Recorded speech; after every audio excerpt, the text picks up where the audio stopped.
ഇപ്പോൾ ഫ്ലാറ്റിലൊക്കെ താമസിക്കുന്ന ആളുകളായാലും പ്രത്യേകിച്ച് സിറ്റി ലൈഫിൽ പ്രാവ് ഒരുപാട് വരാറുണ്ട്. ഈ പ്രാവ് കൊണ്ടുള്ള ശ്വാസകോശ സംബന്ധമായ പ്രശ്നം ഉണ്ടായിട്ട് ഡെത്തിൽ വരെ എത്തിയ പല കേസ് നമ്മൾ സെലിബ്രിറ്റി കേസൊക്കെ നമ്മൾ വായിച്ചിട്ടുണ്ട്. അപ്പം ഞാനൊക്കെ പ്രാവിനെ കാണുമ്പോൾ ഓടിച്ചു വിടുന്നത് പ്രാവ് പേടിയായിട്ട്. ആക്ച്വലി പ്രാവിനെ നമ്മൾ അത്രയും അകറ്റി നിർത്തണോ? Yes yes. ഇപ്പം പ്രാവ് ഭയങ്കര ബുദ്ധിമുട്ടുള്ള സാധനം തന്നെയാണ്.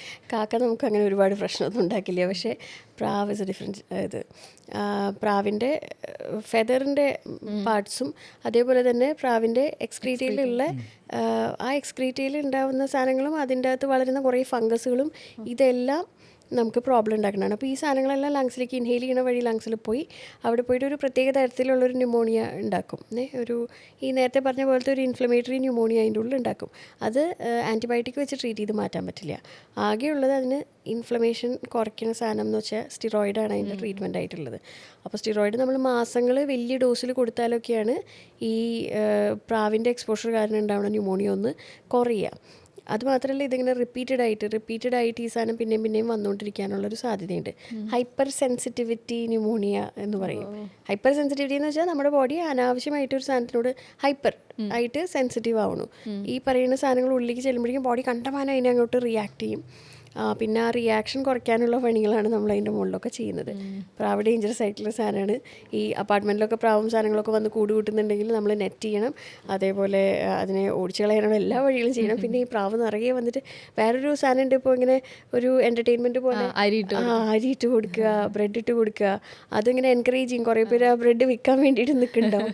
അതൊന്നും ഒട്ടും ഹെൽത്തി അല്ല. ഈ പ്രത്യേകിച്ച് ഭയങ്കര ക്രൗഡഡ് ആയിട്ടുള്ള പ്ലേസിൽ ആയിരക്കണക്കിന് പ്രാവൊക്കെ വരുമ്പോൾ എന്തോ ഒരു എക്സ്പോഷർ ഉണ്ടാവുക. പിന്നെ അങ്ങനെയുള്ള സ്ഥലങ്ങളിൽ ആളുകൾ നടക്കാനും എക്സസൈസ് ചെയ്യാനൊക്കെ ചെല്ലുമ്പോൾ അതിൻ്റെ എക്സ്പോഷർ കണ്ടമാനം കൂടും. നമ്മൾ കൂടുതൽ ബ്രെത്ത് എടുക്കുകയല്ലേ എക്സസൈസ് ചെയ്യുമ്പോൾ. അപ്പോൾ അങ്ങനെയുള്ള സാധനങ്ങളിൽ ഈ സാധനം ഡേഞ്ചറസ് തന്നെയാണ്. അതിൽ യാതൊരു സംശയമില്ല. ബോംബെയിൽ ഗേറ്റ്വേ ഓഫ് ഇന്ത്യയിലൊക്കെ അത് ഭയങ്കര ബ്യൂട്ടിഫുൾ ആയി കുറെ കാണിച്ചിട്ടുണ്ട് സിനിമകളിലൊക്കെ. പക്ഷെ അതിൻ്റെ ഒരു ഫോട്ടോ എടുക്കാനൊക്കെ കൊള്ളാം. അതിൻ്റെ അടുത്തേക്ക് പോരുത്. ഈവൻ നമ്മളുടെ ഇവിടെ തന്നെ ഇപ്പോൾ മെറൈൻ ഡ്രൈവിൽ ക്വീൻസ് വാക്കിലൊക്കെ ഓപ്പൺ ജിമ്മൊക്കെ ഉണ്ടല്ലോ. ആ ഓപ്പൺ ജിമ്മിൻ്റെ ഏരിയയിലൊക്കെ ഈ പ്രാവുകൾ നിറയുണ്ട്. ഇടയ്ക്ക് വെച്ചിട്ട് അവിടെ ഈ സാധനം പ്രാവിനെ ഫീഡ് ചെയ്യലൊരു പരിപാടിയായിട്ട് തുടങ്ങിയിട്ടുണ്ടായിരുന്നു. ഇപ്പം എനിക്ക് തോന്നുന്നു അത് നിർത്തിയും തോന്നുന്നു. അപ്പോൾ അതൊട്ടും ഒരു ഹെൽത്തി ആയിട്ടുള്ളൊരു പ്രാക്ടീസ് അല്ല. ന്യൂമോണിയോടെ പറഞ്ഞ സമയത്താണ് കഫക്കെട്ട് അധികമായി വരുമ്പോൾ ചിലപ്പോൾ ഒരു 1 വീക്കൊക്കെ വലിയ ബുദ്ധിമുട്ടില്ല എന്ന് പറയുമ്പോഴും ചില ആളുകളൊക്കെ പറയാറുണ്ട് അത് ന്യൂമോണിയ ആവും കേട്ടോ, കാണിക്കണം. അല്ലെങ്കിൽ അങ്ങനെ ഫ്രീക്വൻ്റ്ലി യൂസ് ചെയ്യുന്നൊരു വേർഡാണ് ന്യൂമോണിയ. ന്യൂമോണിയ ആവുന്നത് എപ്പോഴാണ്? അതുപോലെ ഏത് സ്റ്റേജിലാണ് നമ്മളത് ശ്രദ്ധിക്കേണ്ടത്?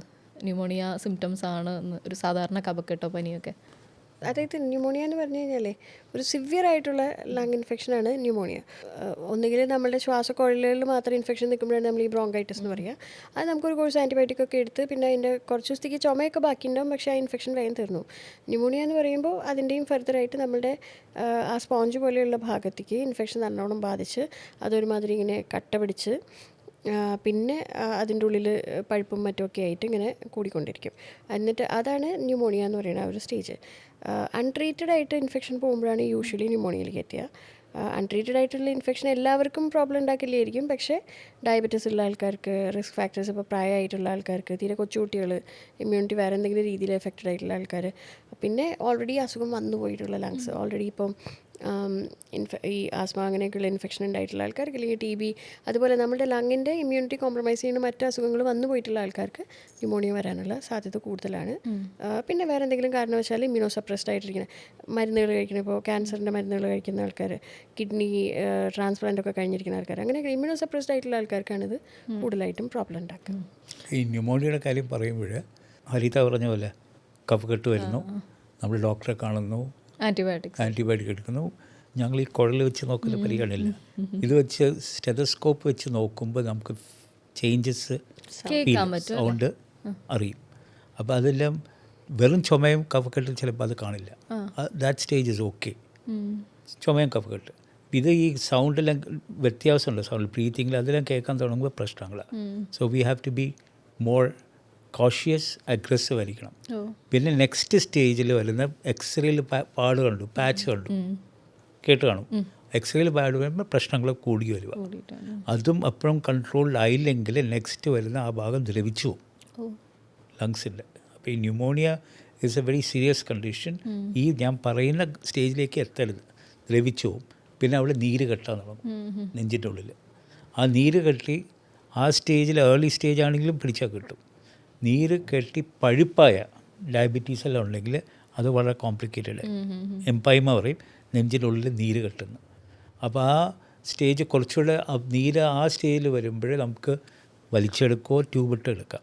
പക്ഷെ കുറച്ച് നാൾ കൂടുതലായ നമ്മൾ ഹോൾ ഡ്യൂറേഷൻ നമ്മൾ പറയുന്ന ഒരു 3 മാസം ഇത് നമുക്ക് വേണ്ട രീതിയിൽ ചികിത്സിച്ച് റെസ്പോൺസ് കിട്ടിയില്ലെങ്കിൽ ഒരു 3 months കഴിയുമ്പോഴത്തേക്ക് അങ്ങേയറ്റമാവും. അങ്ങേയറ്റമാകുമ്പോഴത്തേക്ക് അത് പഴുപ്പോ കട്ടയായിട്ടിരിക്കും. ആ കട്ടയായിട്ടിരിക്കുമ്പോൾ നമ്മൾ സർജറി ചെയ്യേണ്ടി വരും. ആൻഡ് അതിന് മുമ്പത്തെ സ്റ്റേജിൽ ലങ്ങിൽ പാട് വരുന്ന ഓക്സിജൻ്റെ അളവ് കുറയാൻ തുടങ്ങി. അപ്പോഴത്തേക്ക് നമ്മൾ ഓക്സിജൻ കൊടുക്കുന്നു, പക്ഷെ എന്നാലും കണ്ടീഷൻ ഇമ്പ്രൂവ് അല്ലെങ്കിൽ വെൻറ്റിലേറ്ററിൽ പോകുന്നു. അപ്പം നമുക്കൊരു പൊതുവെ ധാരണ വെൻറ്റിലേറ്ററിൽ പോയ അവസാനം. പക്ഷേ അതിലൊരു തെറ്റില്ല ആൾക്കാർ പറയുന്നത്. ചില കണ്ടീഷനിൽ വെൻറ്റിലേറ്ററിൽ പോയാൽ നല്ല ബെനിഫിറ്റ് കിട്ടും. ഈ ന്യൂമോണിയയിലെ ഏർലി സ്റ്റേജ് ആണെങ്കിൽ ആവശ്യമുണ്ടെങ്കിൽ വെൻറ്റിലേറ്ററിൽ ഇടണം, അല്ല അവർ റിക്കവർ ചെയ്യും. ഈ വെൻറ്റിലേറ്ററിൽ പോയി പറയുന്ന ലാസ്റ്റ് സ്റ്റേജ് എത്തും, അല്ലെങ്കിൽ പ്രായമായിട്ട് കിടക്കുന്ന മനുഷ്യർ അവർ നമുക്കൊരു വെൻറ്റിലേറ്ററൊക്കെ എത്തുന്ന അപ്പം മരിക്കുന്ന. പക്ഷേ വെൻറ്റിലേറ്റർ ഗുണമുണ്ട് ഇങ്ങനത്തെ കണ്ടീഷനിൽ. ഒരു ഷോർട്ട് ടേം റിക്കവർ ചെയ്യാൻ സാധ്യത ഉണ്ടെങ്കിലും വെൻറ്റിലേറ്റർ ഇടണം. കണ്ടീഷൻ ഇങ്ങനെ മോശമായിട്ട് ഇരിക്കുക, പ്രായമുള്ള ആൾ ന്യൂമോണിയ വന്ന് നോട്ട് റെസ്പോണ്ടിങ്, അവരെല്ലാം വെൻറ്റിലേറ്ററിൽ ഇട്ടിട്ട് നമ്മളവർക്ക് we are doing a crime. നമ്മൾ ചെയ്യുന്നൊരു തെറ്റാണ്. ഒക്കെ എല്ലാവർക്കും ഒരു ദിവസം പോകണം. അപ്പോൾ അതിൽ നമ്മൾ ജുഡീഷ്യസ് ആയിട്ട് കറക്റ്റായിട്ട് ആവശ്യമുള്ള പേഷ്യൻറ്റിനെ മാത്രമേ ഇടാൻ പറ്റൂ. പക്ഷേ ഈ ന്യൂമോണിയ ഞാൻ പറഞ്ഞ പോലെ ഈ പറയുന്ന ലാസ്റ്റ് സ്റ്റേജിലേക്ക് എത്തിക്കരുത്. അതിന് മുമ്പായിട്ട് നമ്മൾ ട്രീറ്റ് ചെയ്യണം. 2 ആഴ്ച കൂടുതലുള്ള ചുമയാണ് നമ്മൾ മെയിനായിട്ട് അതിൻ്റെ അകത്ത് ഒരു ഇൻഡിക്കേഷൻ ആയിട്ട് പറയാം. 2 ആഴ്ച കൂടുതൽ ചുമയുണ്ട്, അല്ല ചുമയോട് കൂടിയിട്ട് കഫമുള്ള ചുമയുണ്ട്, ഈവൻ ചുമയോട് കൂടിയിട്ട് പനിയുണ്ട്, പനി നിൽക്കുന്നില്ലാത്ത രീതിയിൽ പോവാണ് 3-4 ദിവസമായിട്ടാണെങ്കിലും നമ്മൾ എക്സ്റേ ഒക്കെ എടുത്ത് നോക്കും. ഇതുപോലെ നേരത്തെ നമ്മൾ സംസാരിച്ച പോലെ തന്നെ ഒരു സീനിയർ ആക്ടർ ഈ ഇടയ്ക്ക് അവരുടെ വൈഫിൻ്റെ ഒരു ഡെത്തുമായി ബന്ധപ്പെട്ട് സംസാരിച്ചത്. പുള്ളിക്കാരിക്ക് ഐസ്ക്രീം അലർജി ആയിരുന്നു. അപ്പോൾ ഫസ്റ്റ് ഇതിൽ ഐസ്ക്രീം അലർജി വന്നപ്പോൾ പറഞ്ഞിരുന്നു അതിന്ന് അതെടുക്കരുതെന്ന്. പക്ഷേ ഇവരില്ലാത്ത സമയത്ത് അവർക്ക് എന്തോ ഒരു താല്പര്യം തോന്നിയപ്പോൾ അവർ ഐസ്ക്രീം എടുത്തു. ലങ്സിലെല്ലാം പോസ് വന്നു, അങ്ങനെ ബ്രീത്ത് ചെയ്യാൻ പറ്റാണ്ടായിട്ട് അത് ഗ്രാജുവലി അങ്ങനെ ഒരു ഹോസ്പിറ്റലൈസ് ചെയ്യും, ഡെത്തൊക്കെ വരികയാണ് ഉണ്ടായെന്ന് പറഞ്ഞിരുന്നു. അതുപോലെ ഈ ചെമ്മീൻ കഴിച്ച ചില ആളുകൾ ശ്വാസ തടസ്സം ഉണ്ടാകുന്നു, ഇല്ലാത്ത അവസ്ഥയിലേക്ക് പോകുന്നതൊക്കെ കേട്ടിട്ടുണ്ട്. ഇത്തരം ഫുഡ്സ് എങ്ങനെയാണ് ഈ ലങ്സിനെ ബാധിക്കുന്നത്? അത് അനാഫിലാക്സിസ് എന്ന് പറഞ്ഞൊരു കണ്ടീഷനാണ് നമ്മളിപ്പോൾ പറഞ്ഞത്. സിവിയർ ആയിട്ടുള്ളൊരു അലർജിക് ഡിസീസ്. അപ്പോൾ അലർജി തന്നെ നമുക്ക് പല ലെവലിൽ വരും. ചിലർക്ക് ഫുഡ് കഴിച്ച് കഴിഞ്ഞാൽ ചെറിയൊരു ചൊറിച്ചിലായിട്ടേ വരുള്ളൂ. ചിലർക്ക് ചൊറിച്ചിൽ മാത്രമല്ല മുഖമൊക്കെ ചിലപ്പോൾ പഫ്ഡ് അപ്പ് ആവും. അതിൻ്റെ അടുത്ത സ്റ്റേജാണ് വേറൊരു ഓർഗൻ ഇൻവോൾവ്മെൻറ്റ് എന്ന് വെച്ചാൽ നമുക്ക് ശ്വാസം മുട്ടണം, അല്ലെങ്കിൽ ഈ ശ്വാസം മുട്ടൽ തന്നെ ചെറിയൊരു വീസിങ് ആയിട്ട് വരാം. പക്ഷെ നേരെ ഇവിടെ നമ്മളുടെ തൊണ്ടയിൽ തന്നെ എഡിമ വന്നു കഴിഞ്ഞാൽ അത് കംപ്ലീറ്റ് ആയിട്ട് നമ്മുടെ എയർ ഫ്ലോ ബ്ലോക്ക് ചെയ്യും. അങ്ങനെയുള്ള സ്റ്റേജിലാണ് ഇത്. കഴിച്ച ഉടനെ പെട്ടെന്ന് മരിച്ചു വീഴുക എന്നൊക്കെ കേട്ടിട്ടില്ലേ? അങ്ങനെയുള്ള സിറ്റുവേഷൻ എന്ന് വെച്ചാൽ ഒരു സിവിയർ അനാഫിലാക്റ്റിക് റിയാക്ഷനാണ് ഉണ്ടാവുന്നത്. ലങ്ങിനെ എങ്ങനെയാണ് എഫക്റ്റ് ചെയ്യുന്നതെന്ന് വെച്ചാൽ ജനറലായിട്ട് ഈ അലർജി ഉണ്ടാവുമ്പോൾ ചില കെമിക്കൽസ് അങ്ങോട്ട് റിലീസ് ചെയ്യും. അതിൻ്റെ മെയിനായിട്ട് ആക്ട് ചെയ്യുന്ന ഒരു സാധനമാണ് നമ്മുടെ എയർവേ. ആ എയർ പോകുന്നൊരു വഴിയുണ്ടല്ലോ, ശ്വാസക്കുഴൽ, വലിയ കുഴൽ, അതിങ്ങനെ ഡിവൈഡ് ചെയ്ത് ചെറിയ ചെറിയ കുഴലായിട്ട് പോകും. ഈ എയർവേയിൽ മുഴുവനും ഇൻഫ്ലമേഷൻ, നേരത്തെ പറഞ്ഞ പോലെ ഒരു എഡിമ ഉണ്ടാക്കും. എഡിമ എന്ന് വെച്ചാൽ നീരുവീഴ്ച, ശരിക്കും നീര് പ്രോപ്പറായിട്ട് ആ എയർവേ അങ്ങോട്ട് സ്വെല്ല് ചെയ്യും. സ്വെല്ല് ചെയ്ത് കഴിഞ്ഞാൽ വാള് സ്വെല്ല് ചെയ്ത് കഴിഞ്ഞാൽ നടുവിൽ എയറിന് പോകാൻ സ്ഥലമില്ല. അങ്ങനെയാണ് അത് എയർവേനെ എഫക്റ്റ് ചെയ്യുന്നതും. അപ്പോഴാണ് ശ്വാസം മുട്ട് പോലെയൊക്കെ വരുന്നതും. ചിലത് മൈൽഡായിട്ടുള്ളതായിരിക്കും, നമുക്ക് ഹോസ്പിറ്റലിലൊക്കെ എത്തിച്ച് ഇഞ്ചക്ഷനൊക്കെ എടുക്കാൻ സമയം കിട്ടും. ചിലത് ഭയങ്കര സിവിയറായിട്ട് വരും. അത് നേരത്തെ തന്നെ ഓൾറെഡി അലർജി വന്നിട്ടുള്ളവർക്കാണ് ഈ സാധനം ഭയങ്കര സിവിയറായിട്ട് പിന്നീട് വരിക. അപ്പോൾ ഓൾറെഡി ഒരു ഫുഡ് അനാഫിലാക്സിസ് ഉണ്ടായിട്ടുള്ള ആളാണെങ്കിൽ പ്രോപ്പറായിട്ട് ഇവാലുവേറ്റ് ചെയ്യണം. നമുക്ക് എന്തൊക്കെ ഫുഡിനോടുണ്ട്, ആ സാധനം കഴിക്കാൻ പാടില്ല എന്ന് പറഞ്ഞാൽ അത് കഴിക്കാൻ പാടില്ല. പ്രത്യേകിച്ച് ഈ പ്രോൺസിനോടൊക്കെ വരുന്ന അലർജി ഒരു പ്രാവശ്യം അനാഫിലാക്സിസ് ഉണ്ടായിട്ടുള്ള ആളാണെങ്കിൽ അത് ഉപയോഗിക്കരുത്. ബിക്കോസ് ഫുഡിനോടുള്ള സിവിയർ അലർജി ക്യൂർ ചെയ്യുന്നൊരു പരിപാടിയില്ല. അതിന് നമുക്ക് അവോയ്ഡൻസ് മാത്രമേ വഴിയുള്ളൂ. പിന്നെ ഉണ്ടാകുന്ന സാധനം എന്ന് വെച്ച് കഴിഞ്ഞാൽ ഇപ്പോൾ ഈ വിഷങ്ങൾക്കൊക്കെ വെനം അങ്ങനെയൊക്കെയുള്ള സാധനത്തിനും ഇതേപോലെ തന്നെ അനാഫ്ലാക്സിസ് ഉണ്ടാവും. ഈ ബി ഒക്കെ സ്റ്റിങ് ചെയ്താലും ഇതേപോലെ അനാഫ്ലാക്സിസ്, അതിനൊക്കെ നമുക്ക് ട്രീറ്റ്മെൻറ്റ് ഉണ്ട്. അതിനൊക്കെ നമുക്ക് ഡീസെൻസിറ്റൈസ് ചെയ്യാൻ സാധിക്കും. ഈ വെനം ചെറിയ ചെറിയ ഡോസിലൊക്കെ കുത്തിവെച്ച് ഇമ്മ്യൂണോതെറാപ്പി ഒക്കെ കൊടുത്ത് അതിനോട് ഡീസെൻസിറ്റൈസ് ചെയ്യാൻ സാധിക്കും. പക്ഷേ food allergy is very dangerous. അത് നമുക്കൊരു അനാഫ്ലാക്സിസ് ഒരു പ്രാവശ്യം ഉണ്ടായിട്ടുണ്ടെന്ന് പറഞ്ഞാൽ ആ സാധനം നമ്മൾ പിന്നെ തുടരുത്. പലരും നമ്മുടെ അടുത്തേക്ക് വരുന്നതേ അലർജി ടെസ്റ്റ് ചെയ്യാൻ വരുന്നത് എന്തിനു വേണ്ടിയിട്ടാന്ന് വെച്ചാൽ അലർജി ടെസ്റ്റ് ചെയ്ത് ക്യൂർ ചെയ്യാനായിട്ട്. എന്ന് വെച്ചാൽ നമുക്ക് ആ സാധനം കഴിക്കാം. ബീഫ് അലർജി ഉള്ളത് ബീഫ് അലർജി ഉള്ളവർക്ക്. അപ്പോൾ ആദ്യമേ തന്നെ നമസ്കരിച്ചിട്ട് വരുന്ന ഒരു സാധനമാണ് മുന്നേ അനോഫ്ലാക്സിസ് ഉണ്ടായിട്ടുണ്ടോ ആ സാധനം തുടരുത്. അത് ജീവന അപകടമാണ്. അത് കഴിഞ്ഞിട്ടുള്ള ബാക്കിയുള്ള സാധനങ്ങൾ, ഇപ്പോൾ ഒരു ഫുഡ് അലർജി വന്നു കഴിഞ്ഞാൽ ഒരു 10,000 സാധനത്തിനെ പറ്റി എല്ലാവർക്കും സംശയം ഉണ്ടാവും. സംശയങ്ങൾ നമുക്ക് ദൂരീകരിക്കാം. പക്ഷെ പ്രോപ്പറായിട്ടൊരു അനാഫ്ലാക്സിസ് ഉണ്ടായിട്ടുണ്ടെങ്കിൽ അതൊരിക്കലും കൺസ്യൂം ചെയ്യാനായിട്ട് പറയാൻ പറ്റില്ല. ഈ സിവിയർ ആയിട്ടുള്ള ഫുഡ് അലർജീസിൻ്റെ അകത്ത് ഒന്നെന്ന് വെച്ച് കഴിഞ്ഞാൽ നമ്മൾ ഈ പറയുന്ന ഇവാലുവേറ്റ് ചെയ്ത് സാധനം കണ്ടുപിടിച്ചു. അത് മാത്രമല്ല പെട്ടെന്ന് തന്നെ ഈ ശ്വാസകോശത്തിൽ എഡിമയൊക്കെ വന്നിട്ടുള്ളൊരു ഹിസ്റ്ററി മുന്നേ ഉണ്ടായിട്ടുള്ള ആളാണെങ്കിൽ നമ്മൾ എപ്പിപെൻ എന്ന് പറഞ്ഞിട്ടുള്ള സ്വയം ഇഞ്ചെക്ട് ചെയ്യാനുള്ളൊരു അഡ്രിനാലിൻ ഡിവൈസ് കൊടുത്തു വിടും. അപ്പോൾ അത് നമ്മുടെ കയ്യിൽ വെക്കേണ്ടത് അത്യാവശ്യമാണ്. ഇപ്പോൾ കേരളത്തിൽ ഇപ്പോൾ 10 മിനിറ്റ് കൂടുമ്പോൾ നമുക്ക് ഹോസ്പിറ്റൽസ് ഉണ്ട്, ക്ലിനിക്സ് ഉണ്ട്. എന്തെങ്കിലും ഒരു അത്യാവശ്യം വന്നു കഴിഞ്ഞാൽ നമുക്ക് ഹെൽത്ത് കെയറിന് ആക്സസ് ഉണ്ട്. പക്ഷേ പലപ്പോഴും ഈ എക്സോട്ടിക് ആയിട്ടുള്ള ലൊക്കേഷൻസിലേക്ക് ട്രാവൽ ചെയ്യുമ്പോഴും അല്ലെങ്കിൽ വേറെ എവിടെയെങ്കിലുമൊക്കെ പോകുമ്പോഴാണ് നമ്മൾ ഈ പുതിയ ഫുഡൊക്കെ കഴിച്ച് നോക്കുമ്പോഴേക്കായിരിക്കും ചിലപ്പോൾ ഇങ്ങനത്തെ റിയാക്ഷൻസ് വരിക.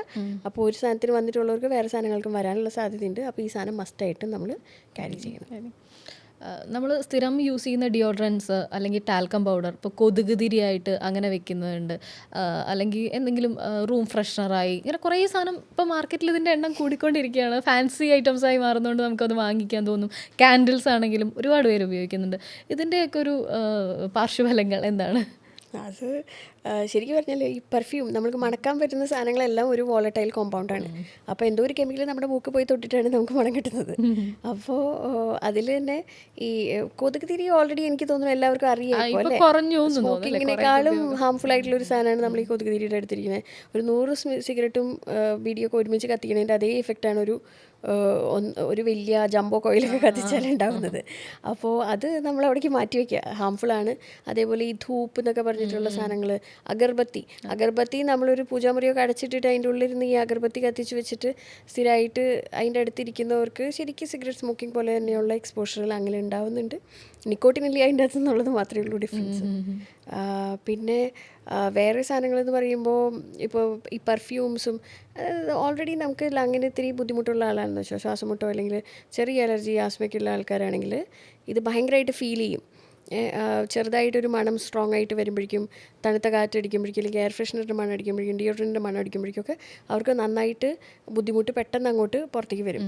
അപ്പോൾ അലർജി ആസ്മയ്ക്കുള്ള ആൾക്കാർക്ക് നമുക്ക് അതിൻ്റെ മെയിനായിട്ടൊരു സാധനം പറയുന്നതാണ് പഞ്ചൻ്റ് ആയിട്ടുള്ള സാധനങ്ങൾ, ഭയങ്കരമായിട്ട് ഇറിറ്റേറ്റ് ചെയ്യുന്ന സാധനങ്ങൾ നിങ്ങൾ അവോയ്ഡ് ചെയ്യുക. അൺപെർഫ്യൂംഡ് ആയിട്ടുള്ള സാധനങ്ങൾ യൂസ് ചെയ്യുക. അതൊക്കെ നമുക്ക് അവോയ്ഡൻസ് അല്ലാണ്ട് വേറെ വഴിയൊന്നുമില്ല. എത്ര അസുഖം ട്രീറ്റ് ചെയ്താലും ഇതൊക്കെ ഇറിറ്റൻസ് ആണ്. ഇറിറ്റൻസിനെ അവോയ്ഡ് ചെയ്യാൻ വേണം.